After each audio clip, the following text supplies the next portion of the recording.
सौंफ, धनिया, सौंठ, आंवला, अलसी, कलौंजी का नमक, ये सब 100-100 ग्राम लें। 2 बार खाइए, 2-2 ग्राम, फायदा शुरू हो जाएगा। उत्तराखंड से अंजलि हमारे साथ। स्वागत है अंजलि जी आपका। नमस्कार सर। नमस्कार सर जी आदाब। एक्चुअली मुझे ना काफी ज्यादा पेट में दर्द होता है। बताइए कब से होता है, कितनी उम्र है अंजलि? ये 1 मंथ से हो ही जा रहा है। मतलब दवाइयाँ खाते हैं फिर भी नहीं होता ठीक।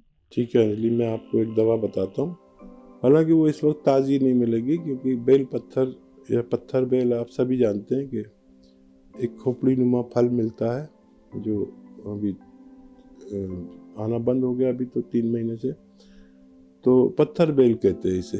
अगर ताज़ा मिले तो वो लें, और अभी क्योंकि ताज़ा नहीं होगी तो इसका मुरब्बा मिलता है। मुरब्बे मार्केट में मिलते हैं, कोई भी मुरब्बा लीजिए इसका, बेल पत्थर का। इसे कोवेट कहते हैं इंग्लिश में।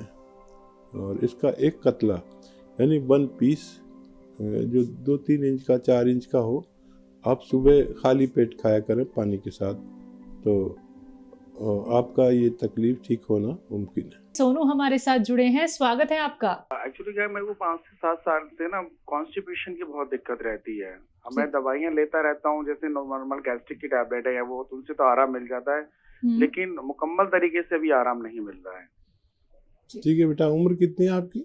मेरी उम्र है 28 साल। देखिए, आज बहुत कम उम्र बच्चे पेट के मरीज हो रहे हैं, और अगर ये नुस्खा जो मैं बताने जा रहा हूँ अगर इस्तेमाल करें तो आपको इससे निजात मिल सकती है। लेकिन मेरी शर्त ये रहती है कि आप सारी चीज़ें रॉ मटेरियल लें और घर में पाउडर बनाएं, और जितनी खुराक में बताऊं, जितनी क्वांटिटी उतनी इस्तेमाल करें। सौंफ, धनिया, सौंठ, आंवला, अलसी, ये सब 100-100 ग्राम लें। और 100 ग्राम लें आप नमक, कलौंजी का नमक, इसको पाउडर बनाएं।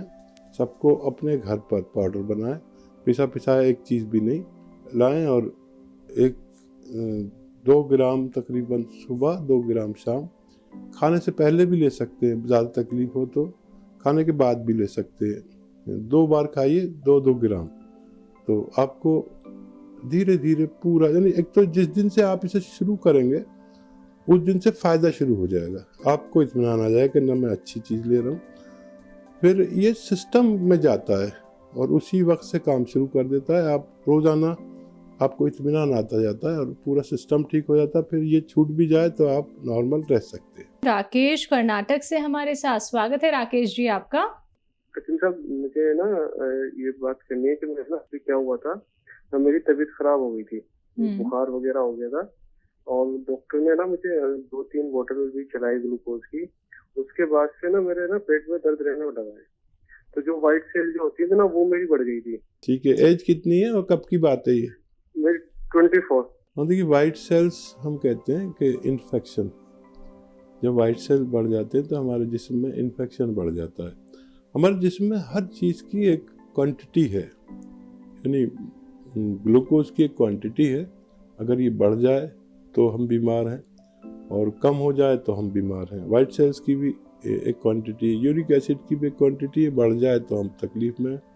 तो हर चीज़ की एक क्वांटिटी है। अपने जीवन में हम सबको जगह पर अपनी उसकी क्वांटिटी का ख्याल रखते हैं। हर रिश्ते की एक क्वांटिटी है, वो हद से बढ़ जाए या कम हो जाए तो बुरा लगता है। माँ के साथ माँ का व्यवहार, बीवी के साथ बीवी का। इसी तरह हर रोग का इलाज और हर रिश्ते की हिफाजत हो सकती है अगर हम अपनी हुदूद में रहें। तो वाइट सेल्स बढ़ गए, इन्फेक्शन बढ़ गया। इन्फेक्शन की दवाएं आपने ली, वो आपको ठीक तो कर दिया उन्होंने, लेकिन आपके आंतों को सिकड़ गई आपकी आंतें। अब आप बार बार इम्प्रेस होंगे।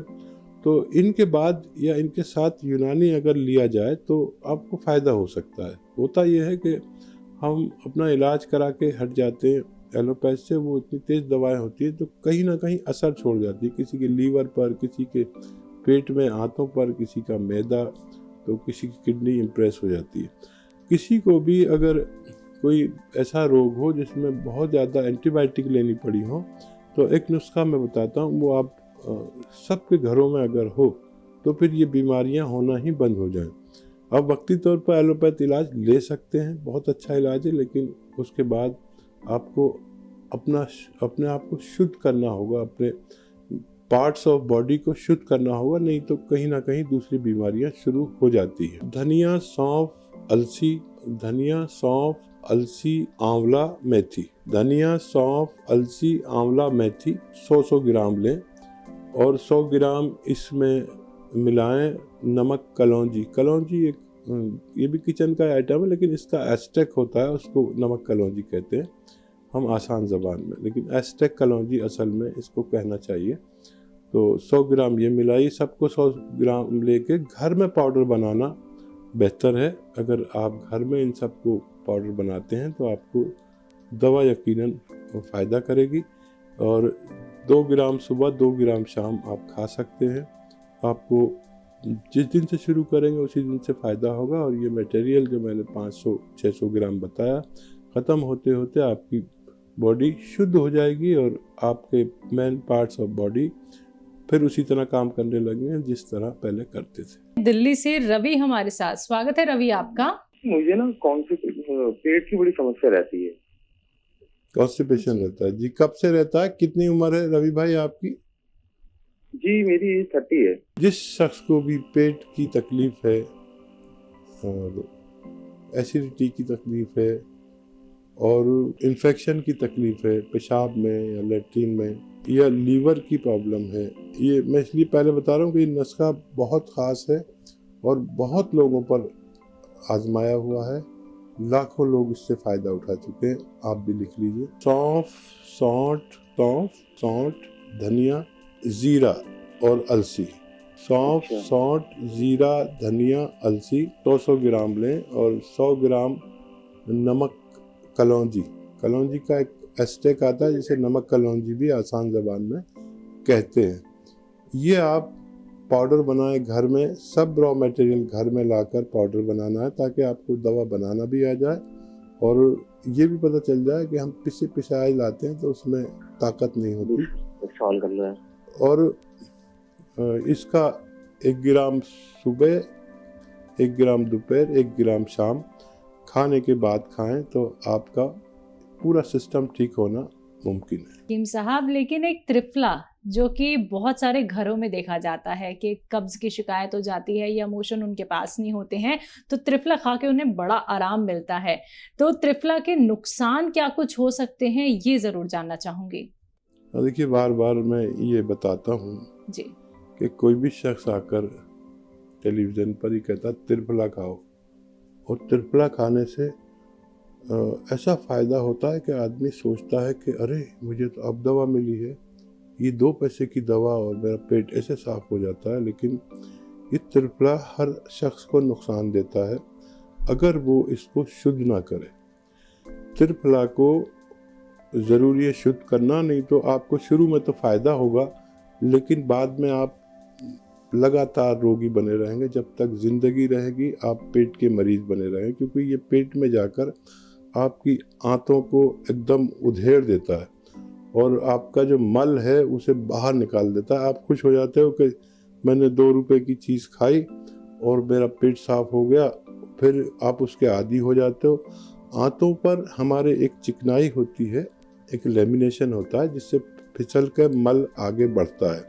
ये उस मल का दुश्मन है त्रिफला, और इसे बिल्कुल मत खाया करिए। अगर खाना है तो ये तरीका है उसका कि आपको त्रिफला या तो बादाम के तेल में भूनना है या अरंडी के तेल में, जो कैस्ट्रॉल ऑयल जिसे कहते हैं, उसके तेल में भूनना है, फिर यूज़ करना है। नहीं तो आपको जीवन भर आंतों की, पेट की तकलीफ़ रहेगी। और त्रिफला ऐसे खाना बिल्कुल गलत है। मैं आपसे दावा करता हूँ जो भी ये बात कहता है उसको रोकिए और अपने आप को भी रोकिए त्रिफला खाने से, जब तक आप इसे शुद्ध ना करें।